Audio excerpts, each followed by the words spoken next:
Good morning. This is Joyce at Delightful Quilting and Sewing, a Knolting long arm dealer in Avon, New York, and I'm also an IntelliQuilter dealer. This last week I've had calls from two different people who have been getting obstruction messages with their IntelliQuilter automation system on two different types, two different brands of machines.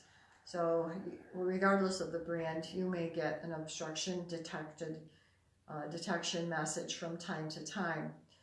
So what do you do about that, and how do you prevent that from happening? So first of all, let's talk about what obstruction really means. An obstruction might actually be a physical obstruction, like you've moved it. Your pattern is going to take it too far back and your machine is hitting your take-up roller. Or it may be coming too far forward and hitting your belly bar roller. That is a physical obstruction that is actually happening. Another obstruction might be something in the quilt where the seams, where there's too many seams, like at the center point of a star, where there might be as much as 16 layers of fabric at that point, and the needle can't penetrate, and so IQ can't move it any farther, and you have a real obstruction.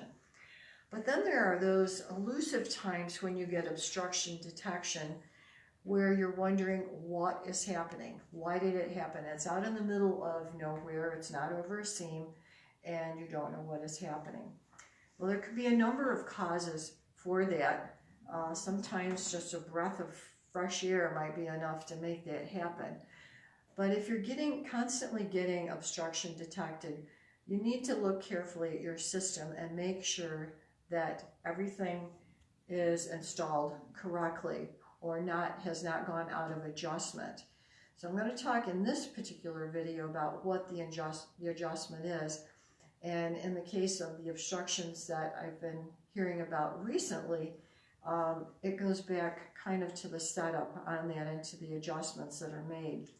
One of the things that's very important with your motors, when the motors are installed,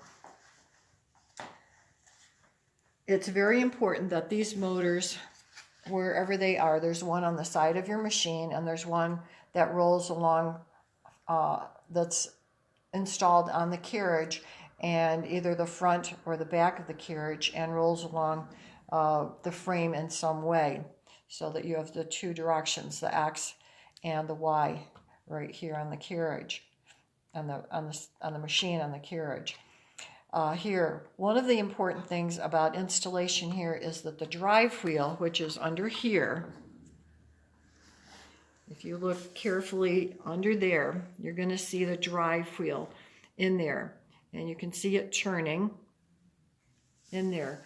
When it goes back and forth, the drive wheel here and the one that goes along the frame has to be in constant contact with the surface that it is rolling on, keeping the surface perfectly clean. And I recommend cleaning it before you use your IQ system every time. This surface right here and the one on the back of my frame, I clean before I use IQ. Any dust or lint that builds up on this can impede the progress of this. It might make it not work right. That wheel has to be touching the surface here all of the time.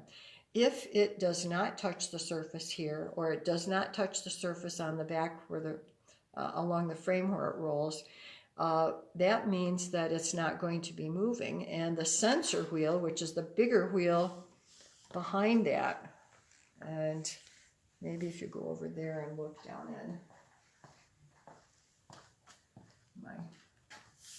my assistant here, right here, this bigger wheel right here is the sensor wheel. So if your machine is not moving either this way or horizontally, and this sensor wheel, which is an encoder, isn't moving, then immediately it throws an obstruction message. So when you get obstruction messages, you need to take a good look at what the reason is. Is the sensor wheel not touching and therefore not turning? Or is your drive wheel not down on the track and not able to turn? Either one of those is going to throw an obstruction message.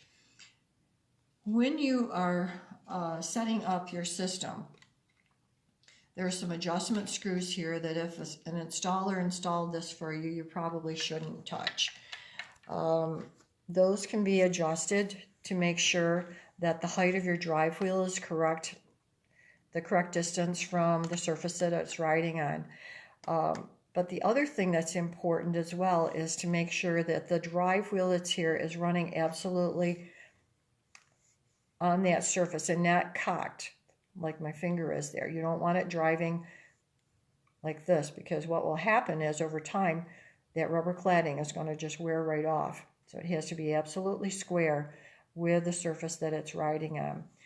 When we install these, we check and make sure that the drive wheel is the correct distance above when it's in the manual mode. So to go into manual mode, back around on our screen here on the front, if we tap on manual mode here, you all know that it raises the drive wheel up. And when we are checking this, we check it all along on the side here and along the back track on the Knolting here, or wherever your X motor is driving. You need to be able to slide a credit card, easily under that drive wheel. Now this goes under, it's just snug, and I can get it underneath. You can see this is Tom Wall's. This is our local, really good restaurant here for hamburgers. Anyway, if you come to Avon, you can go there. So we can slide our card under like that, and it goes under the drive wheel. So you check the one here, and you check the one along the back or the front, wherever your X motor is, and make sure that you can slide that underneath the drive wheel easily. And that's the distance it needs to be. If the card goes under and you can flop it up and down under there, your motor drive wheel is not close enough to the surface. And if you can't get it in there, then it's down too tight. So in IQ, once you have made an adjustment, or if you make an adjustment and you need to make sure that that distance is correct,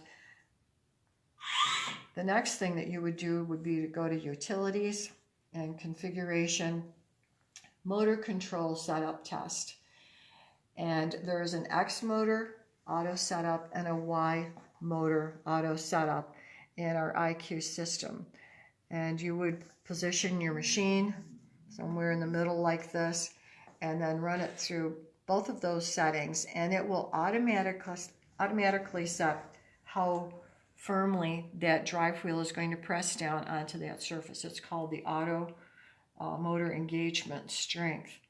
Right now on my Pro here, my Knolting Pro, my numbers for X are 3 and for Y are 4. And this is pretty typical of the numbers that you will get with the super motors. If you have the older style motors, these numbers will be higher, typically higher than that. So that's basically how you would take a look at your system.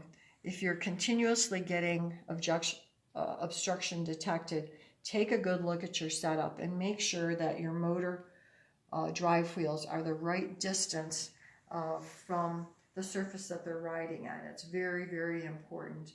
And also make sure that those drive wheels are driving straight on the surface and they're not cocked in any way.